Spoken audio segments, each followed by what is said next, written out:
just for like the flow of it, you guys will have 12 minutes and then we'll have about 8 minutes for questions. But if you do along the way want to add questions to the chat box or give feedback live, feel free to use that. I'm just here to make sure things go as smoothly as possible. With that, my name is Olivia, and I am the National Director of Outreach and Engagement for Next Gen, and I'm just going to help facilitate the Zoom room, and I'm going to hand it over to our Civic Fellows to begin presenting on freedom of expression, which is a project they've worked with along with FIRE. Yeah, go for it. Hi, so my name is Alex. I'm a lead Civic Fellow here with Next Generation Politics. So we worked with, as you heard from Olivia, we worked with FIRE, which stands for the Foundation for Individual Rights in Education. And we drafted this survey. This was an online survey, so it was thankfully not overly affected by the coronavirus outbreak. And we asked this to a variety of schools, both public, private, and also a charter school, about what they believed in, what they asked them a series of questions, about 20 questions about freedom of expressions. And this presentation is a culmination of that research and of their the results, as well as steps in our next steps. So what are we going to do with this information that we will present to you right now?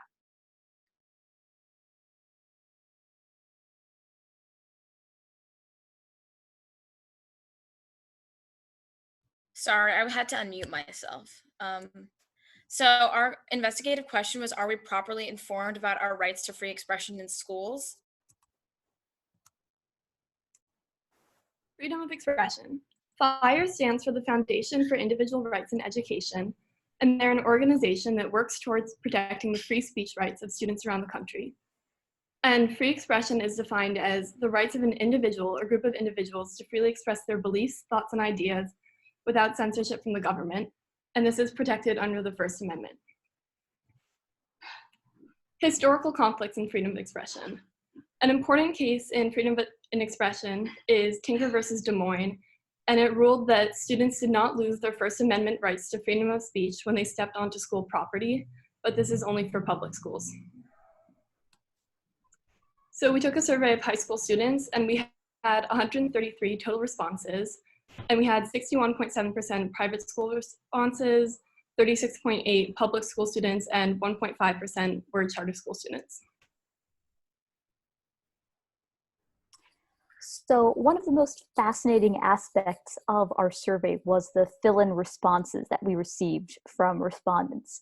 So as you can see here, kids in high school have a whole lot of different views on freedom of expression, but there are a number of similarities, as in the ability to express yourself, your viewpoints, your political beliefs freely, and there's a little bit of variation in what the consequences for that are. Next. And one of the most striking statistics that we received in our feedback was that only 12.6% of high schoolers believe that freedom of expression was guaranteed in high school, which is surprising after the information we just gave you about the Supreme Court's findings. And I think this feedback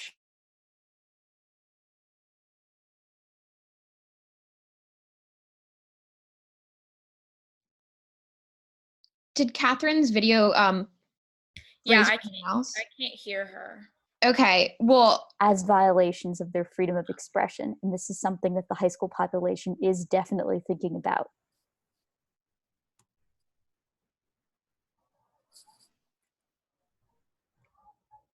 Next. Did it go? Okay. Can you remember a time when you felt that your expression was limited by your school? Is that the correct slide? Oh yes, there we are, great.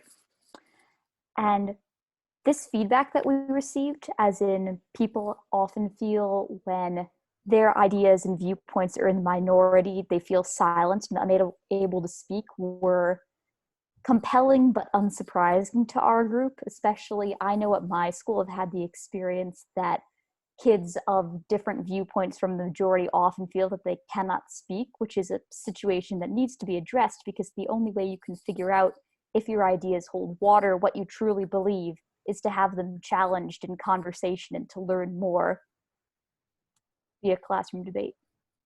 So this first question was very first respondent was very interesting in that it showed that 47.7% of all of their total respondents felt some degree of discomfort and showing their views that they would not withhold their views. So they are comfortable seeing their views, which means that 52.3% of all respondents say they do withhold their views. This is just the culmination of what's in public and private. Later on, we'll have some based on private or public schools. But this is a very interesting statistic when you also take into account the fact that New York City is one of the most political, at least in our schools, politically similar, in that many of the administration, teachers, as well as the students hold somewhat similar political beliefs in our experience. So we think that statistic might be a little bit flawed in that it should be further based on the fact thinking that there's less conservatives or less people might disagree. So this might be a factor into our answers. This question was also kind of cut in the middle, with 53.1% feel as if that they would receive no pushback, some degree of no pushback, and 46.9% of respondents saying that they do feel that they have some pushback based on their political beliefs. So for these, for this specific here, we had it based on private and public schools. We did have some charter school respondents, but they did not add up to a significant number for us to include a third slide. And this shows that public students generally feel more comfortable, by a small margin, but also a margin, more comfortable with sharing their political beliefs than private school students. And the second one shows that public and private schools are almost exactly the exact same, as a matter of fact, with them withholding their views based on their fear.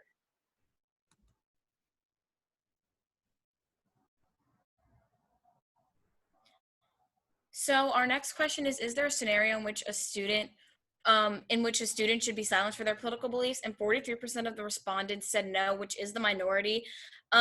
This, again, is an amalgamation of private school and public school respondents.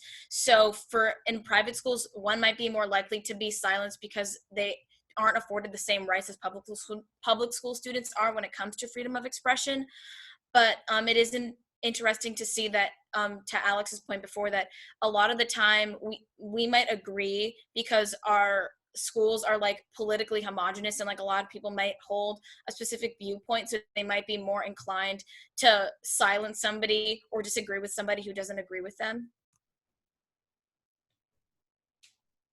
So when asked to elaborate, most students thought that political views that misinform or that are offensive should not have the right to be cultivated in a learning environment. One response was, only in extreme cases, such as when a person is actively spreading misinformation or is flagrantly offensive, racist, sexist, homophobic. Even then, I think silencing the person should come second to informing them as to why their beliefs are incorrect or offensive. So when asked if they'd ever experienced an offensive joke at school, the vast majority of people responded yes. However, most people think that freedom of expression's offense jokes people can be offended by. But the question of whether or not these jokes should be defended was much more contentious, as only 44% answered yes, with some saying sometimes or that they're unsure, and 32% believe that they simply should not be defended at all. So in our sample, what we did was we use voluntary responses from students in public and private schools, instead of doing a simple random sample, which would take random students and ask them their opinions. The problem with this sample, this type of sample, is that we're getting usually just people who have strong opinions. And so they're the only people that would actually respond, because if you're in the middle, you don't care so much, normally you won't take the time to fill out our survey. We also only had 133 responses, and so that's not a huge amount, and we would have liked our sample size to be larger. And then finally, with administrative transparency, we received some backlash about having done this sample, which is ironic because it's about free speech, and we had some disagreements about if we can express our survey. So the Freedom Forum Institute has stated that according to the First Amendment, all public school students have the right to free expression. This is also echoed by the New York City Department of Education Student Bill of Rights, which states that students are guaranteed the right to express opinions, support causes, organize and assemble to discuss issues, and demonstrate peacefully and responsibly in support of them in accordance with the policies and procedures established by the New York City Department of Education. So while these provisions exist for public school students, it's less clear what provisions exist for private school students, because public schools are extensions of the government. They are bound to uphold these values, whereas private schools are not. And so freedom of expression online varies platform to platform. While you can freely express yourself in school, it's different online. Social media platforms like Instagram, Facebook, and Twitter, also Reddit, have censored and banned accounts that endorse things like Nazism or like sexism, racism, etc. However, there is one platform that allows free and uncensored speech, and that's 4chan. It's notoriously a safe haven for expression because it has never taken down posts made by like people who intend to say hateful things in the name of free expression, or like who exploit free expression to do hate speech. However, it's important that people understand that just because you have the freedom to say something online on a platform like 4chan or even Instagram, Twitter, or Facebook, that doesn't mean that the consequences won't come to face you in real life. I'm sure we all know of a story where somebody said something online because, you know, no one was telling them they couldn't say it, and it was something harmful towards another student, and the school found out about it and they had to face repercussions. And on the topic of repercussions, many schools have different codes of conduct for dealing with speech that constitutes bullying or harassment. Public schools specifically have to follow their local Department of Education's regulations, which involve suspension or community service. At least I know that's what my school does. And for private schools, however, again, there's a lot of discrepancies between public and private schools because they're private institutions. They don't really need to, they can set up their own guidelines and rules, which makes it a little harder. They could be more lenient when it comes to like her speech that constitutes harassment or expression that they don't necessarily agree with. They could punish it, or they could be more lenient. And for our next steps, we're excited to be partnered with the Foundation for Individual Rights in Education organization to create an online resource for students to access so they can inform themselves on their rights to free expression. That's why this survey was so useful, because we're going to use the results to identify what seems to be most unclear about students when it comes to free expression, so we can create a resource that caters specifically to what students need to know the most about. And thank you for listening. Awesome. Can we just give one virtual round of applause for this group for the amazing work they're doing? So yeah, with that, and just given the slight time constraints that we have, I wanted to couple in questions, comments, and feedback together for about 12 minutes before closing remarks. So you guys can raise your virtual blue hands, and I'm happy to call on you.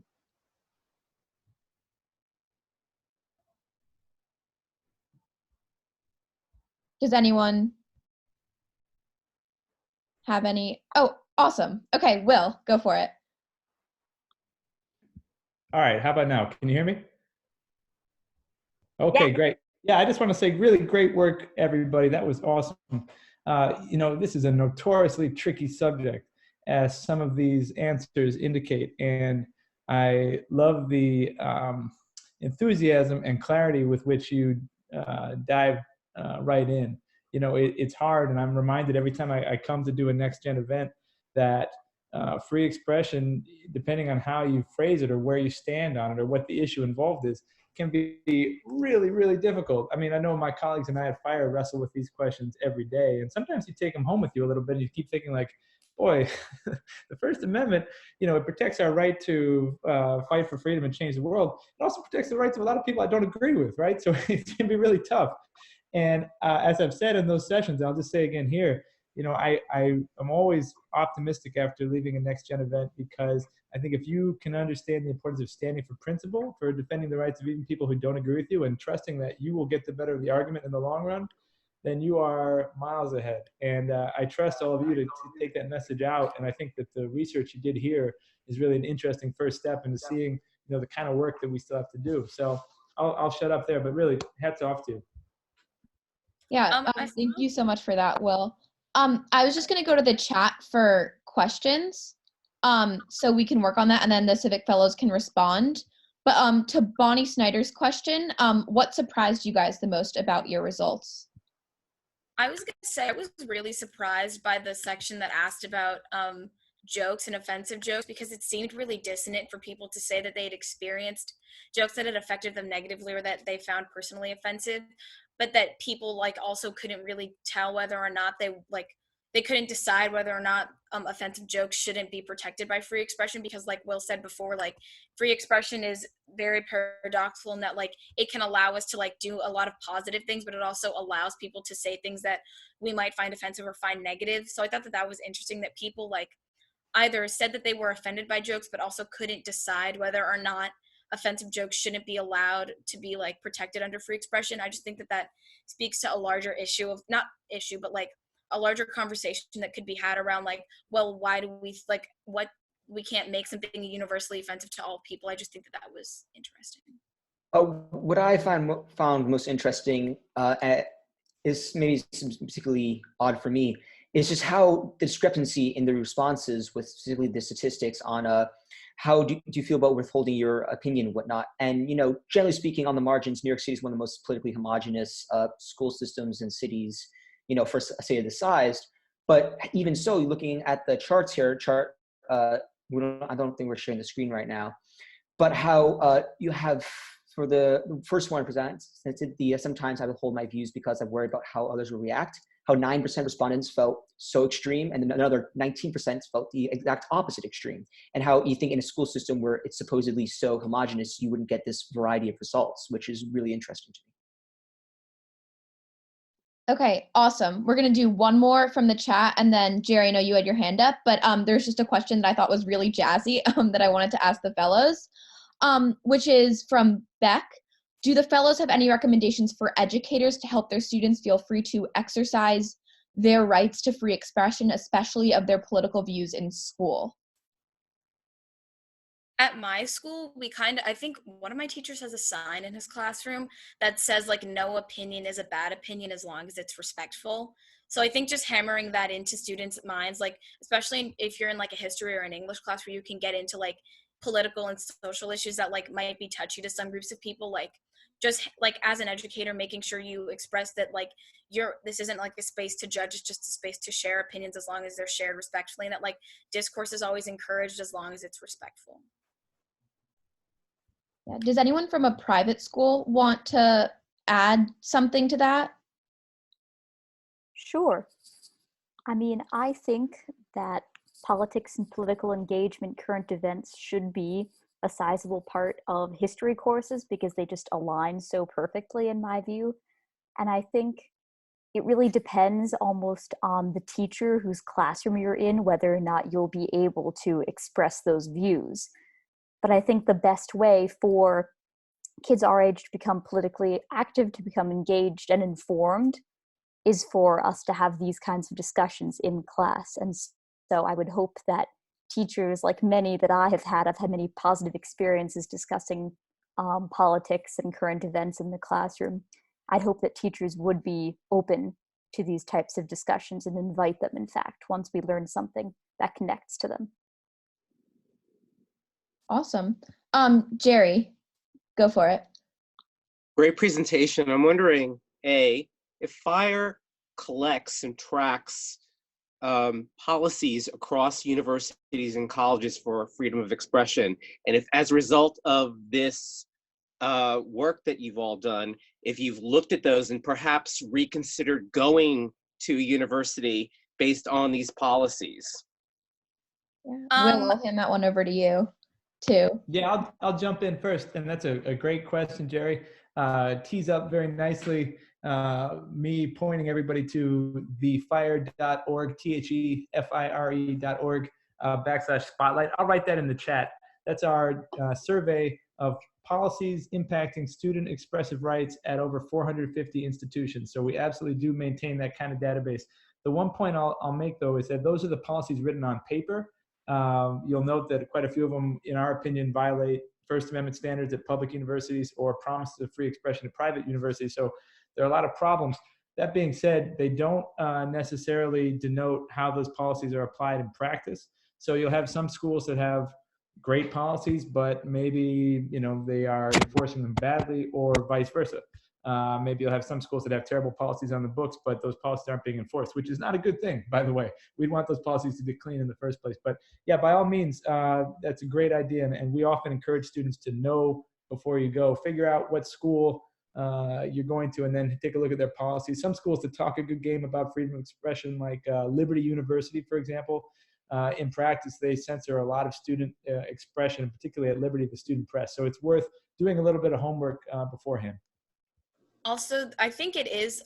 I was doing some research when I was applying to colleges of like freedom of expression, because this was after Will had come to speak to us at NextGen, and I believe it is through FIRE's website that they list like the top 10 worst schools for free expression, and they do it like for each year. So like the most updated one I'd read was from 2019. So that was a really helpful resource. I recommend if people are interested or like they're civically or politically engaged to like do research on the schools that they want to go to like I'll see. link that too. Right on. Yeah, awesome. Just anecdotally speaking, as a junior looking at colleges, I'm looking for public institutions, but also private that have either ratified or spoken in support of the Chicago freedom of expression principles, which is something else to look up and utterly fascinating. Going back to the chat for questions, this is from Lauren. During your research, did you come across any trainings or curricula that schools could use to get everyone on the same page about having open but respectful discussions? Any fellows want to speak to that, or?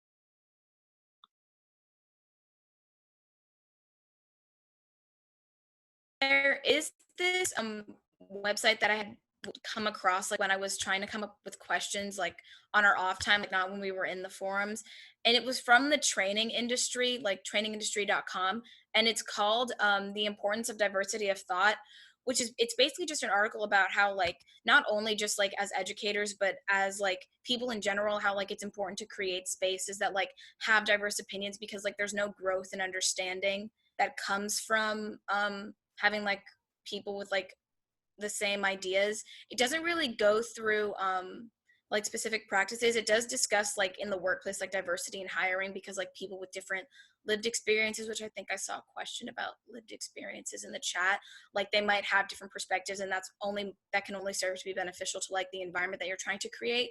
But yeah, I hope that answers your question.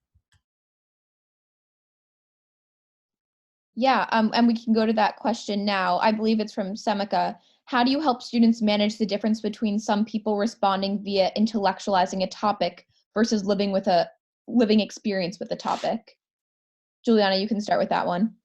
That makes me think a lot about the jokes question, to bring it back to that, because I think a lot of the time, most of the like minorities or like oppressed group of people are the most of the time they're the butt of the joke. So I think, but I also think, because I think Charlie spoke about this, that a lot of the people who responded are obviously passionate about the topic. So a lot of the responses might come from a place of like intellectualizing the ideas and like promoting the ideas of free expression, as opposed to like I'm a Black woman and like I've experienced like really offensive, like that jokes that I found really personally offensive at school. And I think that that may have altered, like I didn't take the survey because I didn't want to alter the result, but if I had like taken the survey, I definitely think that would have impacted my answers in terms of like, do I think that offensive jokes should be allowed? Like I probably would have said no. So I think that like I think that a lot of, for the most part, some of our responses do come from a position of like intellectualizing the topic, as opposed to having living experiences with the topic. But I think there also was a question about further research. That's something I would want to research further. Like, how do different groups of people feel about freedom of expression as it relates to like offensive jokes, or like feeling like their viewpoints aren't represented in school? And kind of going off of what Juliana said, our survey was intentionally not specific about people's race, backgrounds, school. We weren't able to include the questions, but a survey that would perhaps ask more direct questions about that, and yet have us be able to garner more specific biographical information about the respondents would probably be able to answer that question more thoroughly. Awesome. And I think we all saw Sanda's time warning, so I think we have about 2 to 3 minutes. I just wanted to hand it back over to Will and Bonnie if you guys had any closing remarks, and once again wanted to tell you guys how much we appreciate your partnership on this. Thank you. Hey, Bonnie, you want to jump in? I've been doing all the talking.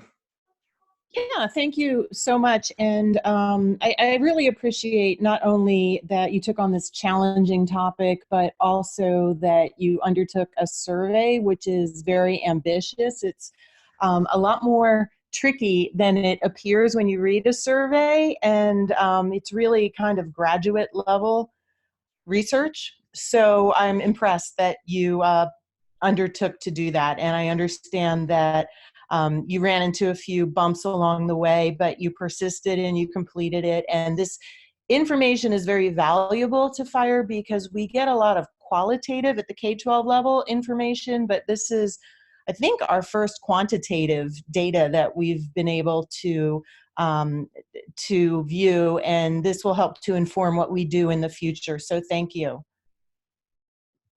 Yeah, thanks, Bonnie. I'll just echo that. And I'll say that there are some excellent questions being raised over in the chat. And I'm kind of lamenting the fact I won't have time to answer all of them fully. But I will say my email address, let me just type it in here, will@thefire.org. I'm very happy to continue these conversations offline, or I guess online, but off this Zoom call. And I just want to end with a pitch that the same freedom of speech that protects somebody's right to say something you disagree with, that's your same freedom of speech right to go back and say, hey, I disagree with you, here's why, right? Same freedom of speech that protects us all, Steve Bannon in the chat, as the same freedom of expression right that you have to go and protest peacefully. So I think all of us are really strong enough to live with free expression, and the First Amendment protects your right to voice your lived experience in contrast to somebody who you think is just not quite getting it. That's how we learn from each other. That's the hope and the dream, and I think the fundamental optimism of the First Amendment. So I'll leave it there, and kudos to you all. Yeah, one more virtual round of applause. That was incredible. I just want to add, I mean, Will gave his contact information, but if you guys do have any more feedback you want to give in the rubric, or do have questions that are lingering for our Civic Fellows, feel free to email Sanda or myself. We'll have our emails linked at the end, but this is really the beginning of a dialogue, not the end. So thank you guys again for all of your support, and the Civic Fellows for everyone's work. This was incredible.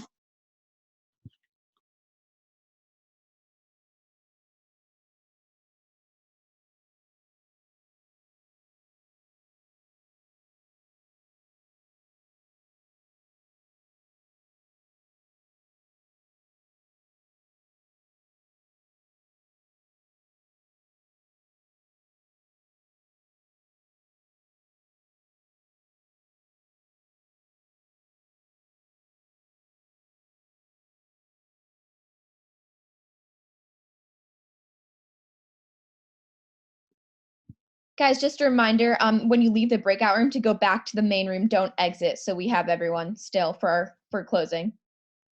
Thanks again.